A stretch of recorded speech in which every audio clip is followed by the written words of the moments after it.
So today we have a 6.7 Power Stroke in the shop here, and real quick I'm going to do a video on the basic systems on these trucks and what makes them so great, why people like them.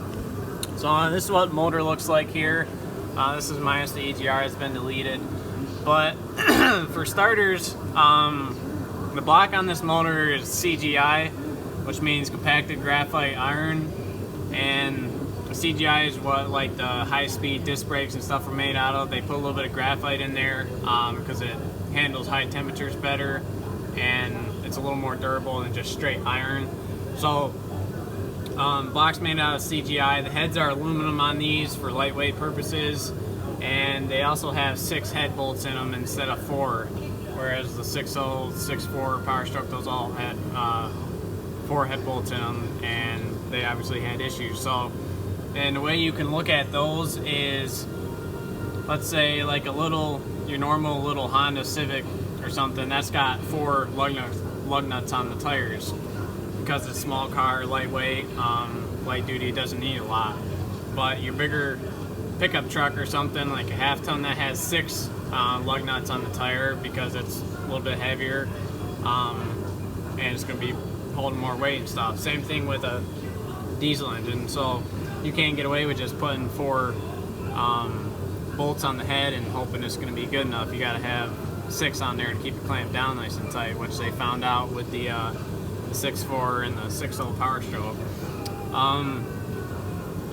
The next thing on these, the next thing would be the cooling system. They have this funky little setup.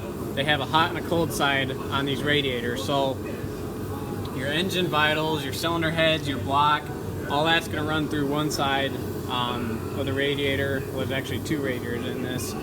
And the EGR, the fuel cooler, the oil cooler,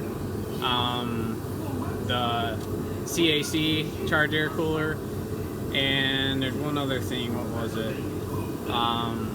Transmission cooler. That all runs through the second radiator up here.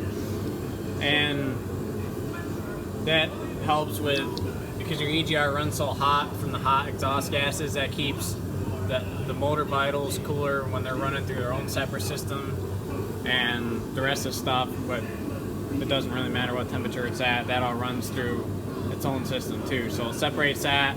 That's a good design in my opinion. Keeps everything at nice temperatures and stuff.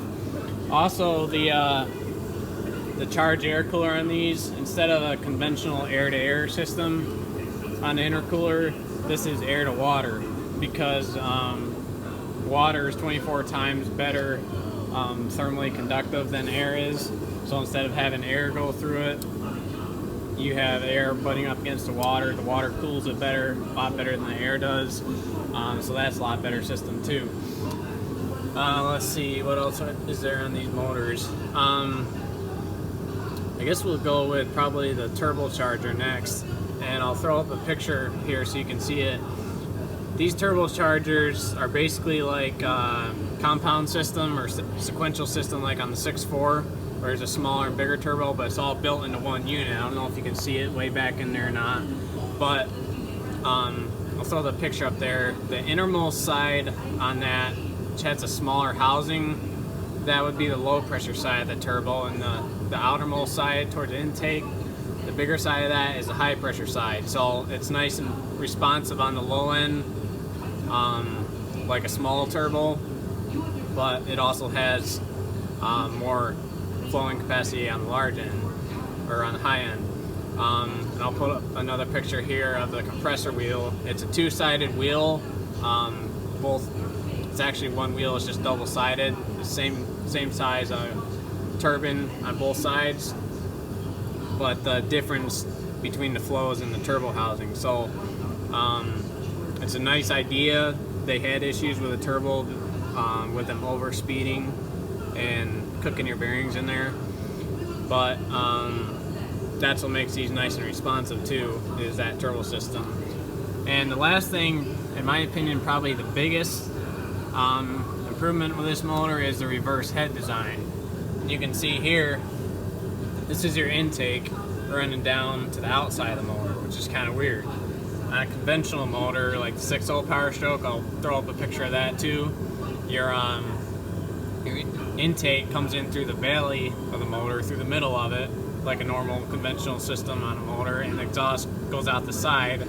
And if it's a gas motor, it'll go right down the frame rails, out the exhaust pipe. If it's a diesel, it'll go around the back of the motor into the turbo. But with this one, this 6.7 Power Stroke and the reverse flow head design they have, the exhaust comes out into the belly instead of going out the side of the motor like normally, and the intake comes into the side of the motor instead of coming through the belly. So it's a much better system. I'll throw up a picture of that too so you can see it. The exhaust, which is red, coming up through the belly. If you can think of it like a garden hose. That's the way I try to explain it to people. If you have like horses or cows or something, you go out to water them in the morning, and you have a water spigot out there. If you turn it on with no hose on there, the water comes out immediately, right?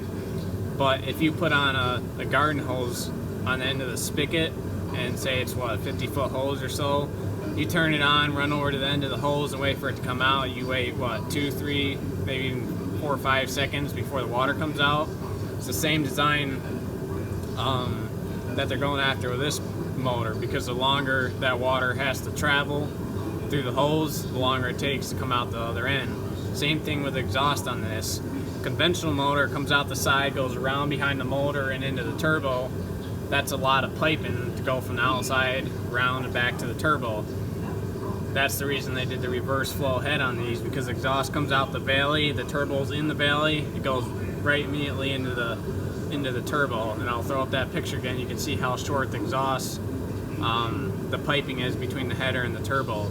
So it's much more responsive that way, because it's like having a shorter garden hose on your faucet. It comes right out of the motor into the turbo. You have a lot less lag time, spool up time. It's just a lot better design. That's probably the biggest thing about these motors that makes them so peppy and responsive on the bottom end, and it also helps with the performance wise. So those are the probably the biggest things on the 6.7, and there's a lot of other little changes they did to them, but overall those are the bigger things that they changed on them to make this motor so good. This was also built in-house by Ford, as opposed to all their previous motors were built by International. So